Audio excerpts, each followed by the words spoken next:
পর রিক্সা নিয়ে জঙ্গলে বেরিয়ে পড়বে। তুই নিজেই তোর বাবাকে বলিস, তোর বাবা নিশ্চয়ই তোর জন্য আইসক্রিম নিয়ে আসবে। বাবা, আমার খুব আইসক্রিম খেতে ইচ্ছে করছে, আমার জন্য একটা আইসক্রিম নিয়ে এসো। ঠিক আছে মা, আজকে যদি কামাই রোজগার বেশি হয় তাহলে অবশ্যই তোমার জন্য আইসক্রিম নিয়ে আসবো। এই বলে শিয়াল তার রিক্সা নিয়ে জঙ্গলে বেরিয়ে পড়লো।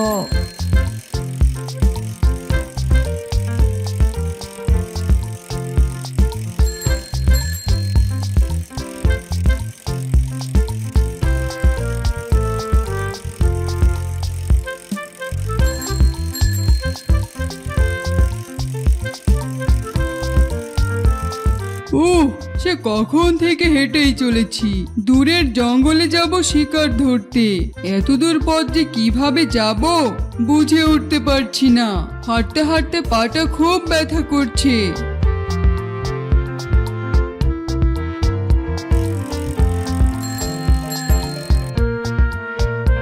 অনেকক্ষণ থেকে জঙ্গলে রিক্সা নিয়ে ঘুরে বেড়াচ্ছি, কিন্তু এখন পর্যন্ত কপালে একটা ভাড়াও জুটলো না।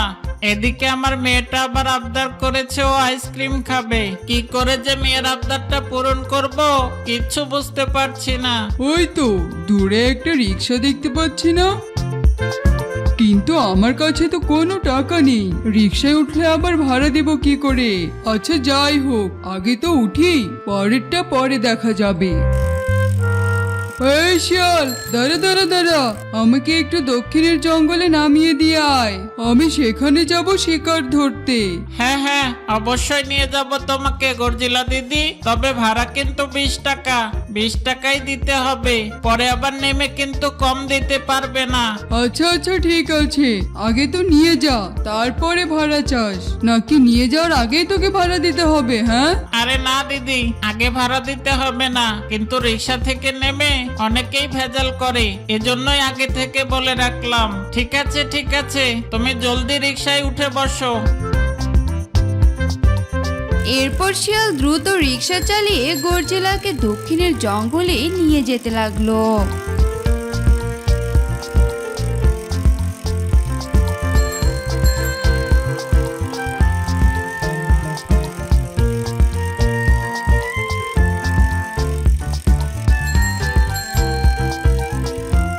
গর্জিলা দিদি এসেছি, এবার নামো। এসে তো পড়লাম, কিন্তু এখন ভাড়া দিব কি করে? এক কাজ করি, রিক্সা থেকে নেমে দৌড়ে পালিয়ে যাই। গর্জিলা দিদি দাঁড়াও দাঁড়াও, কোথায় যাচ্ছ? আমার ভাড়ার টাকা তো দিয়ে যাও।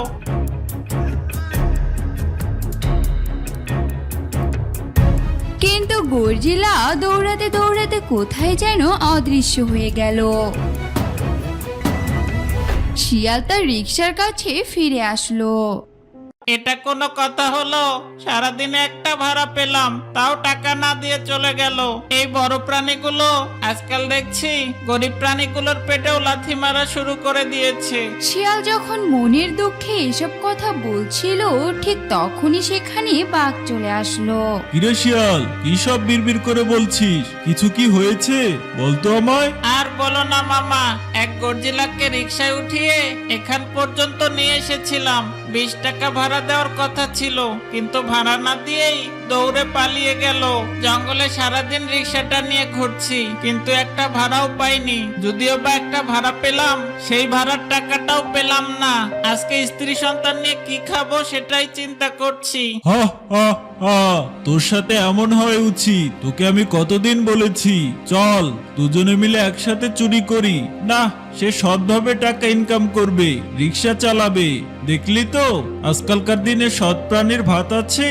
যে সৎ থাকে তাকে সবাই ঠকায়। পেলি তো এখন হাতে নাতে প্রমাণ। দেখলি তো সৎ হওয়ার কত জ্বালা। তবে এখনো সময় আছে। চল দুজনে মিলে চুরি করা শুরু করে দেই, দেখবি তখন আর তোর কোনো অভাব থাকবে না। তোর তেমন কোনো কাজ করতে হবে না। আমি চুরি করব, তুই শুধু পাহারা দিবি আর ভাগের বেলায় সমান সমান নিবি। আরে ধুর মামা, তুমি এসেছো কাটা খেয়ে লবণ ছিটাতে, আমি না খেয়ে মারা যাব, তবুও চুরি করতে যাব না। চুরি করা আমার ঘেন্না লাগে, ও কাজ আমার দ্বারা হবে না মামা। এই বলে শিয়াল তার রিক্সা নিয়ে সেখান থেকে বাড়ি ফিরে গেল। বাবা, বাবা, আমার জন্য আইসক্রিম নিয়ে এসেছো? না রে মা, আজকে সারাদিনে একটাও ভাড়া পাইনি। ভাড়া না পেলে কি দিয়ে তোর আইসক্রিম কিনে আনবো বল? তুই আরেকটু সময় অপেক্ষা কর মা, বিকালে আবার রিক্সাটা নিয়ে বের হব। যদি তখন ভাড়া পাই তখন তোর জন্য আইসক্রিম নিয়ে আসবো। আচ্ছা বাবা, ঠিক আছে। কি ব্যাপার, খালি হাতে চলে এসেছো যে? কোনো তো বাজারও আনোনি। মেয়েটাকে নিয়ে আজ কি খাবো? গিন্নি আর বলো না, সকাল থেকে দুপুর হয়ে গেছে কিন্তু একটা ভাড়াও পাইনি। কি করব বলো? তাই রিক্সা নিয়ে বাড়িতে চলে আসলাম। একটু বিশ্রাম নিয়ে বিকালে আবার রিক্সা নিয়ে বের হব। দেখি বিকালে যদি কোনো ভাড়া টাড়া পাই সেই টাকা দিয়ে বাজার করে আনবো। এরপর শিয়াল তার ঘরে বিশ্রাম নিতে চলে গেল।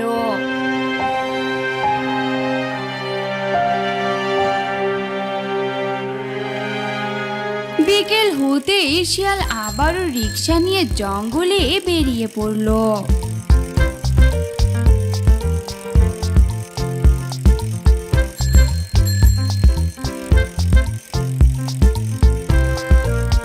পুরো জঙ্গলটা ঘুরে বেড়ালাম, সকালের মতো বিকালেও তো কোনো ভাড়া পাচ্ছি না। এদিকে তো আবার খুব পানি পিপাসা লেগেছে, যাই ওই পুকুরটা থেকে একটু পানি খেয়ে আসি। এদিকে জঙ্গলের অন্য একটি চোর শিয়াল ওই পথ দিয়েই যাচ্ছিল। শিয়ালের রিক্সাটি দেখে চোর শিয়াল বলল, আরে বাহ, ওখানে তো দেখছি কত সুন্দর একটা রিক্সা দাঁড় করানো। এই রিক্সাটা বিক্রি করলে তো আমি অনেক টাকা পাবো। যাই তাড়াতাড়ি গিয়ে ওই রিক্সাটা নিয়ে আমি কেটে পড়ি। এই বলে চোর শিয়াল রিক্সাটা নিয়ে পালিয়ে যেতে লাগলো। আমার রিক্সা, আমার রিক্সা, দিয়ে যা বলছি, নিয়ে যাস না আমার রিক্সাটা। এই রিক্সাটাই আমার একমাত্র সম্বল। দিয়ে যা আমার রিক্সাটা দিয়ে যা। এটা কোনো কথা হলো? আমার রিক্সাটা চুরি হয়ে গেল। থাকার মধ্যে এই রিক্সাটাই আমার একমাত্র সম্বল ছিল, আজ এই রিক্সাটাও আমার চুরি হয়ে গেল। এখন আমি কি করব? এদিকে আমার মেয়েটা একটা আইসক্রিম খেতে চেয়েছিল, সেটাও আমি খাওয়াতে পারলাম না। কি ব্যাপার শিয়াল ভাগ্নে, এখানে দাঁড়িয়ে কান্না করছিস কেন? কি হয়েছেটা কি? বাঘ মামা, আমার যে সর্বনাশ হয়ে গেছে। আজ আমার রিক্সাটা চুরি করে নিয়ে গেছে। এক পাজি শিয়াল আমার রিক্সাটা চুরি করেছে। আমি এখন কি করব? এই রিক্সাটাই যে আমার শেষ সম্বল ছিল। এখন আমি আমার বউ বাচ্চা নিয়ে আমার সংসার চালাবো কি করে মামা? তোকে আমি আগেই বলেছিলাম ওসব রিক্সা চালিয়ে পেটে ভাত জুটবে না, কিন্তু তুই তো আমার কথা শুনলি না। এখনো সময় আছে, আমার সাথে চুরির কাজে লেগে পড়। দেখবি মোটা অঙ্কের টাকাও পাবি, সাথে খাবার দাবারও পাবি, বুঝেছিস? শিয়াল রিক্সা হারিয়ে অনেক বড় বিপদে পড়ে গেছে, তাই সে আর দেরি না করে বাঘের কথায় রাজি হয়ে গেল। এরপর সবাই দৌড়ানো শুরু করে দিল।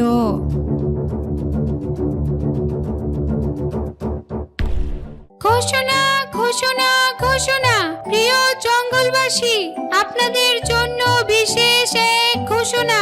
আমাদের জঙ্গলের সিংহ মহারাজ আপনাদের জন্য আয়োজন করেছেন এক বিরাট দৌড় প্রতিযোগিতার। যারা যারা দৌড় প্রতিযোগিতায় অংশগ্রহণ করতে ইচ্ছুক তারা দ্রুত এসে নাম লিখিয়ে যান।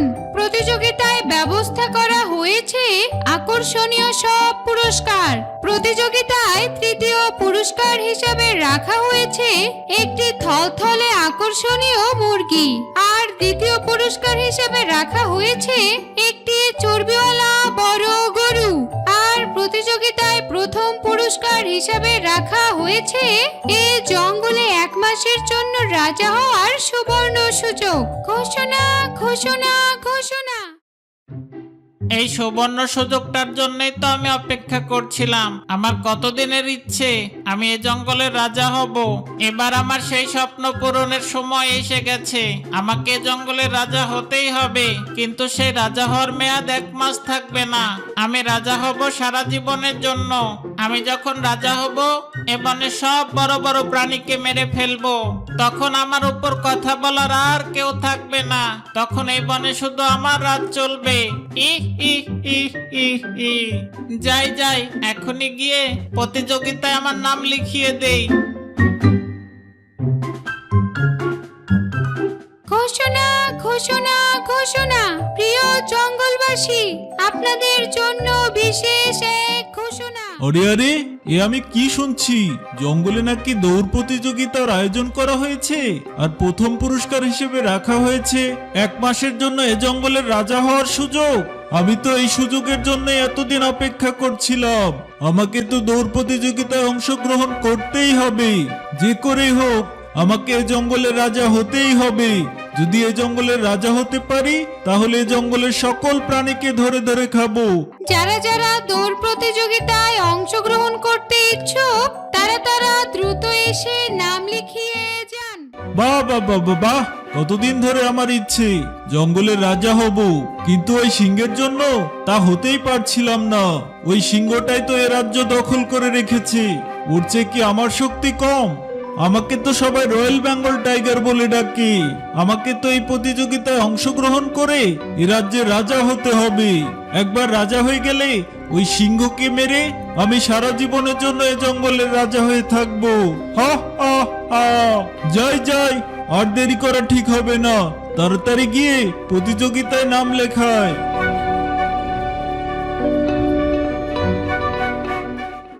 প্রতিযোগিতায় প্রথম পুরস্কার। এদিকে ওই জঙ্গলে বাস করত এক বুদ্ধিমান হরিণী, জন্য রাজা হওয়ার সুবর্ণ সুযোগ। মাইকে এমন ঘোষণা শুনে তো হরিণীর মাথায় বাজ পড়ে গেল। আরে, রাজা মশাই এটা কি করেছে? দৌড় প্রতিযোগিতায় প্রথম পুরস্কার হিসেবে রেখেছে কিনা 1 মাসের রাজা হওয়ার সুবর্ণ সুযোগ। না না, এটা তো কিছুতেই হতে দেয়া যাবে না। যদি একবার বাঘশিয়াল কুরচিলার রাজা হওয়ার সুযোগ পেয়ে যায় তাহলে তো এই জঙ্গল পুরোটাই ধ্বংস করে ফেলবে। না, যে করেই হোক আমাকে ওই দৌড় প্রতিযোগিতায় অংশ নিতে হবে, আর আমাকে প্রথম পুরস্কার জিততেই হবে। আমি জিতে গেলে রাজা হিসাবে সিংহ মহারাজকেই বহাল রাখবো। তা না হলে যে এই জঙ্গলের ঘোর সর্বনাশ হয়ে যাবে। এই বলে হরিণীও চলে গেল প্রতিযোগিতায় নাম লেখানোর জন্য।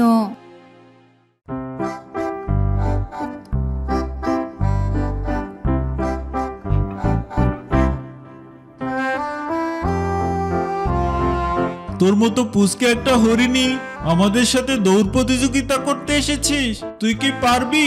তুই এতটুকু একটা হরিণী, তোরও রাজা হওয়ার শখ হয়েছে। হা হা হা, তোকে দেখেই তো আমার হাসি পাচ্ছে। কিরে শিয়াল, তুই এত বড় একটা পিচ্ছি প্রাণী হয়ে তুইও কিনা এসেছিস রাজা হওয়ার জন্য? হা হা হা, চলে যা চলে যা, এখনো সময় আছে, চলে যা। পরে হাত পা ভেঙে গুহায় পড়ে থাকবি, তখন আর ঠিক মতো শিকারও ধরে খেতে পারবি না। তুমি আমাকে ধমক দিচ্ছ?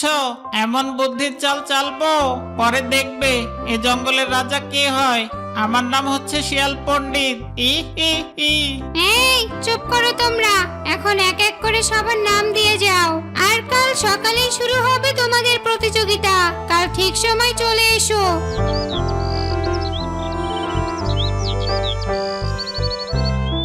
পরদিন সকাল হতেই সব প্রতিযোগীরা চলে আসলো দৌড় প্রতিযোগিতায় অংশ নিতে। এরপর সকল প্রতিযোগীদের দাঁড় করানো হলো স্টার্টিং লাইনে। এই শোনো সবাই, আমি যখন 1 2 3 বলে বাঁশিতে ফু দিব তখন তোমরা দৌড়ানো শুরু করে দিবে, বুঝলে? তার আগে কিন্তু কেউ দৌড়াবে না। যে আগে দৌড়াবে সে বাতিল বলে গণ্য হবে।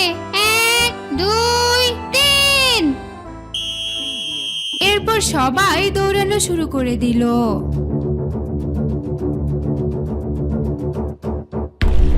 দৌড়ে এগিয়ে আছে শিয়াল। পুচকে হরিণও খেল দেখাচ্ছে, সেও শিয়ালের পিছু পিছুই দৌড়াচ্ছে।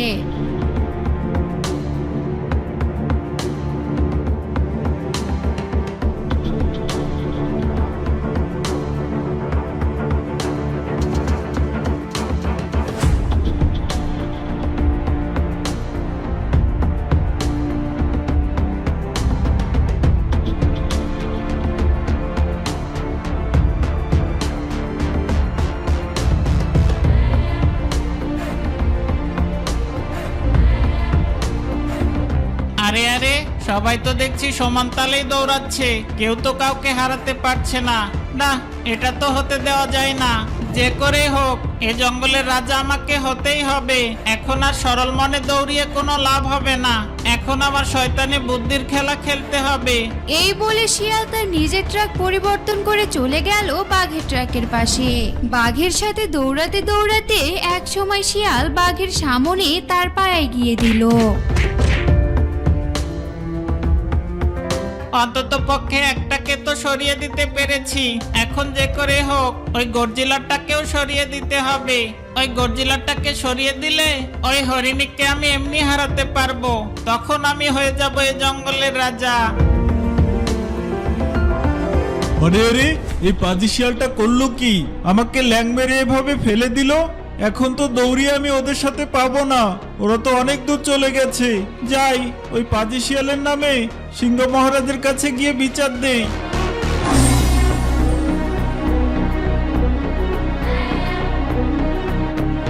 এরপর বল্টু শিয়াল আবারও তার ট্রাক পরিবর্তন করে চলে আসলো গর্জিলার কাছে।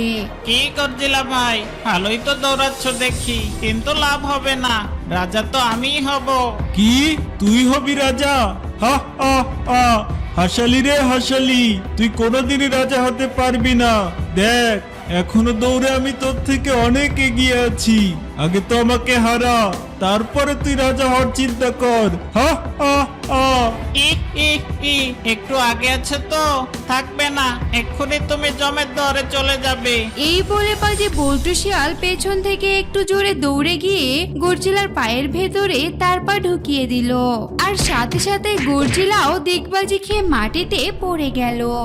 এই দুষ্ট পাজি শিয়াল, তুই এটা কি করলি? আমাকে এভাবে চিটিং করে ফেলে দিলি কেন? তোকে তো আমি ছাড়বো না, আমি যাচ্ছি সিংহ মহারাজের কাছে তোর নামে নালিশ করতে। যাক বাবা, দুটাকে তো বোল্ড আউট করেছি, কিন্তু এই হরিণীর সাথে তো পারছি না। এ যা দৌড়াচ্ছে, যে করে হোক একে দৌড়েই আমাকে হারাতে হবে। এরপর শিয়াল প্রাণপণে চেষ্টা করলো হরিণীকে হারানোর জন্য, কিন্তু শিয়াল কিছুতেই হরিণীকে হারাতে পারলো না।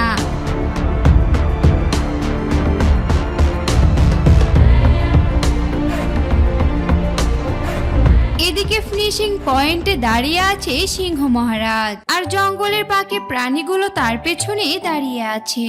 হরিণী এক দৌড়ে চলে আসলো সিংহ মহারাজের কাছে, আর আজকে দৌড় প্রতিযোগিতায় প্রথম হলো হরিণী। এদিকে একটু পরে এক এক করে বাঘ গর্জিলাও সেখানে চলে আসলো। সিংহ মহারাজ, আমাকে এই পাজি দুষ্ট শিয়াল চিটিং করে হারিয়ে দিয়েছে, আমাকে পিছন থেকে ল্যাং মেরে ফেলে দিয়েছে। আপনি এর বিচার করুন। মহারাজ, আমাকে ওই বল্টু শিয়াল ফেলে দিয়েছে, এজন্যই তো আমি প্রতিযোগিতায় বিজয় হতে পারলাম না। প্রতিযোগিতার মাঝখানে কি হয়েছে সেটা আমি শুনতেও চাই না, জানতেও চাই না। ফিনিশিং পয়েন্টে যে আগে এসেছে সেই আজকে দৌড়ে প্রথম হয়েছে। যেহেতু আজকে দৌড়ে ফিনিশিং পয়েন্ট প্রথম অতিক্রম করেছে হরিণী, তাই আজকে এই দৌড় প্রতিযোগিতায় প্রথম হয়েছে হরিণী। আমার শর্ত মোতাবেক আজ থেকে 1 মাস পর্যন্ত এই জঙ্গলের রাজা নির্বাচিত হলো হরিণী। আর দ্বিতীয় পুরস্কার ছিল একটি চর্বিওয়ালা গরু, আর এই গরুটি পাবে আজকে দৌড় প্রতিযোগিতার দ্বিতীয় স্থান অধিকার করেছে বল্টু শিয়াল। তাই শর্ত মোতাবেক আজকে গরুটি পাবে বল্টু। আর আজকে দৌড় প্রতিযোগিতার তৃতীয় পুরস্কার ছিল একটি থলথলে মুরগি। যেহেতু মাঝ পয়েন্টে এসে গর্জিলা পড়ে গিয়েছে, তাই আজ দৌড় প্রতিযোগিতার তৃতীয় স্থান অধিকার করেছে গর্জিলা। শর্ত মোতাবেক এই থলথলে মুরগিটি পাবে গর্জিলা। মহারাজ, আমার একটা কথা আছে। কি কথা হরিণী? তুমি তো এই জঙ্গলের 1 মাসের জন্য রাজা নির্বাচিত হলে, তোমার আবার কি কথা থাকতে পারে বলো? আমি রাজা হতে চাই না মহারাজ, আসলে আমি খবর পেয়েছিলাম আমি ছাড়া এই 3 প্রতিযোগী যদি রাজা হওয়ার সুযোগ পেত, তাহলে ওরা এই জঙ্গলটা পুরো ধ্বংস করে ফেলতো, এমনকি আপনাকেও মেরে ফেলতো। আর এই খবরটা আমাকে এনে দিয়েছিল টুনি পাখি, তাই আমি এই প্রতিযোগিতায় অংশগ্রহণ করে জান জীবন ছেড়ে দৌড়িয়ে প্রথম হয়েছি। আমি এই জঙ্গলের রাজা হতে চাই না। আপনি এই জঙ্গলের বর্তমান রাজা ছিলেন, ভবিষ্যতেও তাই থাকবেন। কি? আমি এই দৌড় প্রতিযোগিতার আয়োজন করেছিলাম, জঙ্গলের সবাইকে আনন্দ দানের জন্য, কিন্তু আজ ওরা এই দৌড় প্রতিযোগিতাকে কলঙ্কিত করেছে। তাই আমি জঙ্গলের সকল প্রাণীকে বলছি, এই গর্জিলা, দুষ্ট শিয়াল আর বাঘ কেউই এই জঙ্গলে থাকতে পারবে না। তোমরা এক্ষুনি সবাই মিলে এই পাজি তিনটাকে এই জঙ্গল থেকে তাড়িয়ে দাও। তোমাকে অনেক ধন্যবাদ হরিণী, তুমি না থাকলে আমি তো এই ষড়যন্ত্রের কথা জানতেই পারতাম না। এরপর যেই না হালুম্বা কচ্ছপকে পানিতে ছেড়ে দিল, অমনি কচ্ছপ তার হাত মুখ পা বের করে পুকুরের মাঝে চলে গেল। অপরূপ সুন্দর এক বনের মাঝে খুব সুন্দর একটি পুকুর ছিল। সেই পুকুরে একটি কচ্ছপ বাস করত। ওই জঙ্গলে বল্টু নামের এক শিয়ালও বাস করত। বল্টু শিয়াল আর কচ্ছপের মধ্যে ছিল গভীর ভাব। তারা একে অপরের খুব ভালো বন্ধু ছিল। একদিন বল্টু শিয়াল জঙ্গলে শিকারের খোঁজে বের হলো। ওহ, সেই কখন থেকে জঙ্গলে শিকার খুঁজে বেড়াচ্ছি, কিন্তু এখন পর্যন্ত একটা শিকারের দেখাও পেলাম না। এই অবস্থায় যদি এখন গুহাতে ফিরে যাই, তাহলে তো বউ গুহাতে উঠতেই দিবে না। বউ বলেছে তার জন্য যাতে একটা মুরগি ধরে নিয়ে যাই। মুরগি তো দূরের থাক, এখন পর্যন্ত একটা শিকারের দেখাই পেলাম না। এক কাজ করি, কচ্ছপ বন্ধুর কাছে যাই, ওর সাথে একটু কথা বলে আসি, দেখি ও শিকার ধরার জন্য কোনো ভালো পরামর্শ দিতে পারে কিনা। এই বলে শিয়াল চলল সেই পুকুরের দিকে। শিয়াল বন্ধু দুটি